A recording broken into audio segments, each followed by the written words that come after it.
Have you ever found yourself in a moment where winning felt so important that you were willing to lose everything else just to prove a point?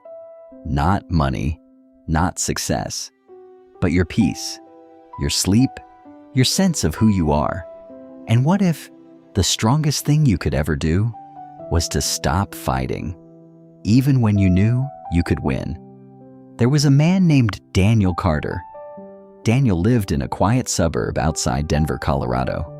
The kind of place where the mornings were calm, the streets were clean, and life moved at a steady, predictable pace. From the outside, Daniel's life looked exactly like what many people would call successful. He had built a small but thriving consulting business. He owned a comfortable home. He had a reputation for being sharp, reliable, and, if you asked his clients, someone who never backed down from a challenge. But that last part was both his strength and his burden. Daniel didn't just dislike losing, he feared it. To him, losing meant being overlooked, being underestimated, being forgotten. So over the years, he developed a habit. He fought for everything, every negotiation, every disagreement, every small moment where someone questioned him, even slightly. He always had to win. At first, it seemed to work in his favor. His business grew. His confidence increased. People respected his determination. But slowly, something began to change. Conversations turned into arguments. Arguments turned into tension. And tension followed him home. His wife, Emily, began to notice it first. It wasn't anything obvious at the beginning, just small things. The way Daniel would replay conversations late at night, going over what someone said and what he should have said instead. The way he would get irritated over minor disagreements. The way he couldn't let things go, even when they didn't really matter. One evening over dinner, Emily said something simple. "You don't seem at peace anymore." Daniel laughed it off. "I'm just focused," he said. "That's how you stay ahead." But deep down, he knew that wasn't true. Because even when he was winning, he didn't feel ahead, he felt tired. There was one particular situation that brought everything to the surface. Daniel had been working with a longtime client, an investor named Marcus. They had collaborated for years, built trust, shared success. But recently, something had shifted. Marcus had started questioning Daniel's decisions more often, challenging his strategies, suggesting alternatives. At first, Daniel took it as feedback, but over time, it felt like something else, doubt. And Daniel didn't handle doubt well. One meeting turned into a tense discussion. The next turned into a quiet standoff. And eventually, it became a silent competition. Neither of them said it out loud, but both of them felt it. Daniel began preparing for meetings like battles, anticipating every possible objection, building arguments, not just to explain his ideas, but to prove Marcus wrong. And in every meeting, he did. He was sharper, faster, more precise. He won every point. But something strange started happening. The more he won, the more distant Marcus became. The conversations grew shorter. The trust began to fade. The partnership felt colder. Still, Daniel told himself the same thing he always had. "I just need to win this. Then everything will be fine." But it never was. One night, after a particularly intense meeting, Daniel sat alone in his office. The room was quiet. The kind of quiet that feels heavy, not peaceful. He looked at the notes from the meeting, every argument he had made, every point he had proven. And for a moment, he just stared, because something didn't feel right. He had won the conversation, but somehow, it felt like he had lost something else.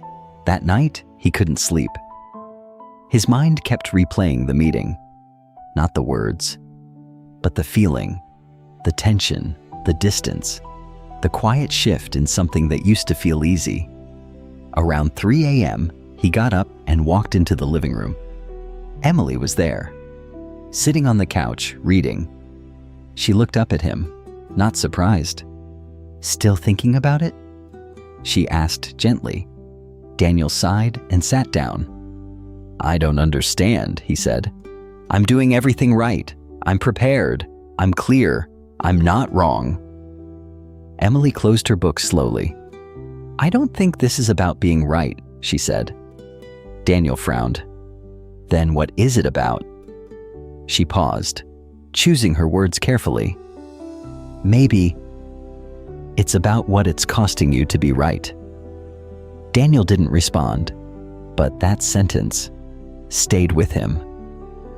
The next morning, Daniel went for a walk, something he hadn't done in a long time. The air was cool, the streets were quiet, and for the first time in months, he wasn't thinking about work. He was thinking about that question. What is it costing me to be right? He thought about his business, his relationships, his own mind, always running, always fighting. And slowly, something began to become clear.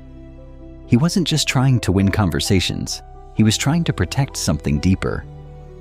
His identity, his sense of control, his fear of being seen as less. And in doing that, he had turned every interaction into a test he felt he had to pass, a test he could never afford to fail. That realization didn't feel empowering. It felt exhausting. Later that day, Daniel had another meeting scheduled with Marcus. He almost canceled it, but instead, he did something different. He walked into the meeting without preparing arguments. For the first time in years, he wasn't trying to win. Marcus started the conversation the way he usually did, calm, analytical, slightly critical, and Daniel felt the familiar urge rise inside him, the need to respond, to defend, to prove.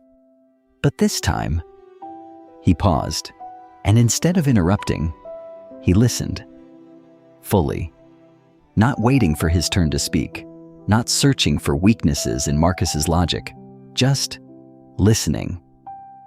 When Marcus finished, there was a moment of silence. Daniel took a breath.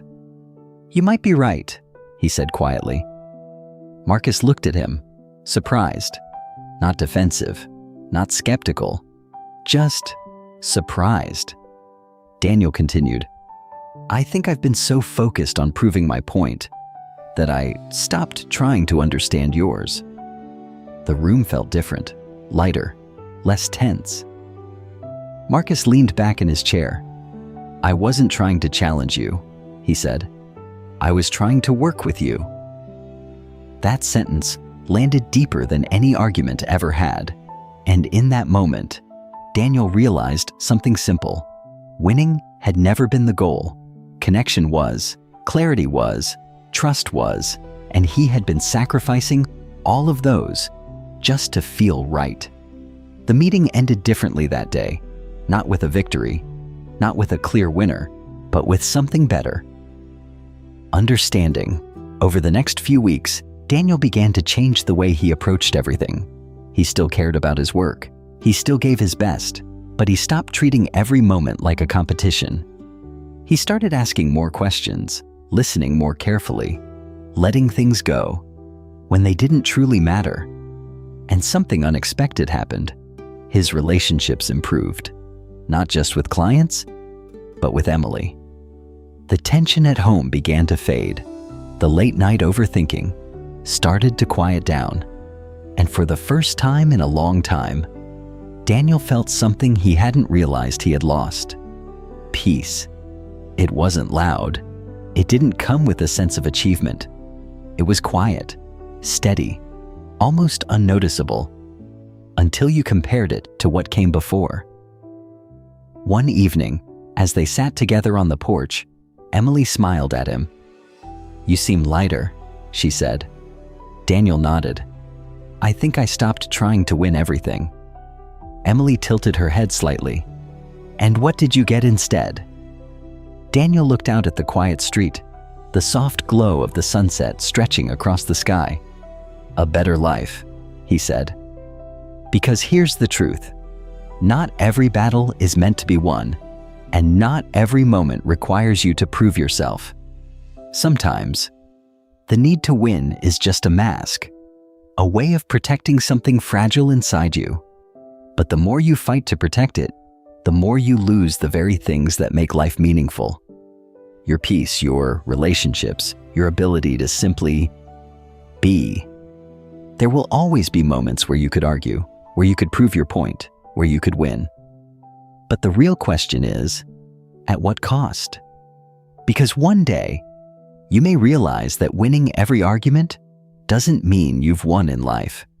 And sometimes, the most powerful decision you can make is to let go, to step back, to choose understanding over being right, to choose peace over winning. If this story resonated with you, take a moment to reflect.